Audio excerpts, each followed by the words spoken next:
Right now we're talking with Kate Dudding. Kate Dudding is with the Story Circle at Proctors, and they have such wonderful events. And we talked to one that was over at the Glenn Sanders Mansion last time, and I talked to someone who went to it and said it was fabulous. They really loved it. So that was really nice. But this time we're talking about one that's going to be in the GE Theater. And when is that? It's this Sunday, November 16th at 2 o'clock. It's called Tellabration, and our theme this year is Bridging the Divide. Okay. That we chose the theme because it seems people are divided. In fact, through the centuries, it's been recognized that people go in little groups, and I'm and you're and yeah, not. I know. Yeah, the cliquish. Right, and there have been stories throughout the years about bridging the divide. This year we have personal stories. We have historical stories, and the rest are folk tales and literary stories.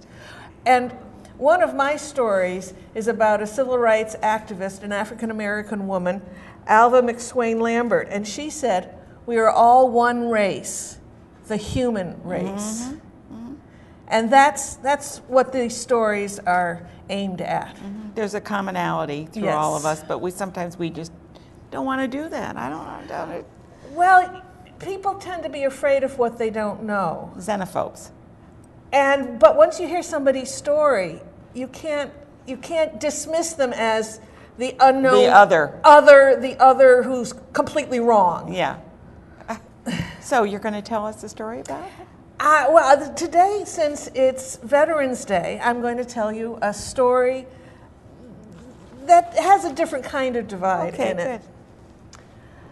When my father was 69 and I was 32, he asked me to go to his Army reunion. He was dying. It took me a while, but eventually I did go to his Army reunion. It was the 489th Anti-Aircraft Artillery Battalion. They landed at Normandy a month after D-Day and then followed Patton's tanks across France, Germany, and into Austria for 9 months. I met 3 of my father's friends at this reunion, and they told me these stories.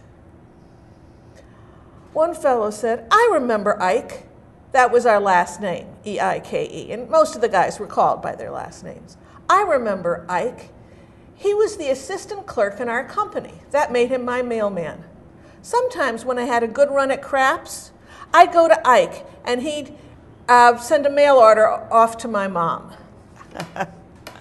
Then another fellow said, "I was your dad's boss, even though I was 19 and he was 29. I had been in the Army longer, so I was the head clerk for our company. Our portable desks were always next to each other in the headquarters tent, and your father always put a picture of your mom on his desk. One day, when there wasn't any fighting, we went out and had some lunch and came back, and your mother's picture was missing. Your father hit the roof. I had never seen Ike so mad." I went, I recognize this part. My father was an easygoing fellow, except when he got mad, and my goodness. And so his friend said, I kept on saying, Ike, calm down. You'll turn your back sometime this afternoon, and her picture will pop up again. But there I was 19, he was 29. Ike, calm down. Well, just as I said, her picture did show up. But ever after that, whenever he left his desk, he locked her picture in one of the drawers. And then a fellow said, "Did anyone tell you about the beer garden in Austria?" I went, "No." He said, "Well, this was after the fighting stopped. A bunch of us from the company got leave, and we'd seen some castles and some churches and ended up in this beer garden. Your father was late coming in, and the beer garden was filled with soldiers from all different companies. And he was late coming in, and we saw him pass the window going towards the door. And one of us said really loudly, 'Here comes Ike!' And there was this murmur throughout they thought General Dwight David Eisenhower was coming. So when your father opened the door, someone yelled, 'Ten hut!' And 400 soldiers stood up and saluted your father, Sergeant Kenny Ike." And he returned their salute rather smartly, considering this was the first time he had ever returned a salute. So I guess when these fellows were trying to save their lives and the lives of their friends, they tried to have a little fun. It's a wonderful story, yeah. You collected that from your... Yes. And that's your own experience? Yes, yes. How wonderful. Yes. Now, if somebody wanted to hear more stories, where would they go? Well, we have a YouTube channel. You can go to our main website, storycircle@proctors.org, and click on the navigation button that says YouTube. Over 140 stories are there that Joe Doolittle and I have our own public access TV show. You do, and it's on Fridays at 6 o'clock. Yes, in Schenectady. and I cut out the stories that are told on there, and so we've got a collection now of over 140 of them.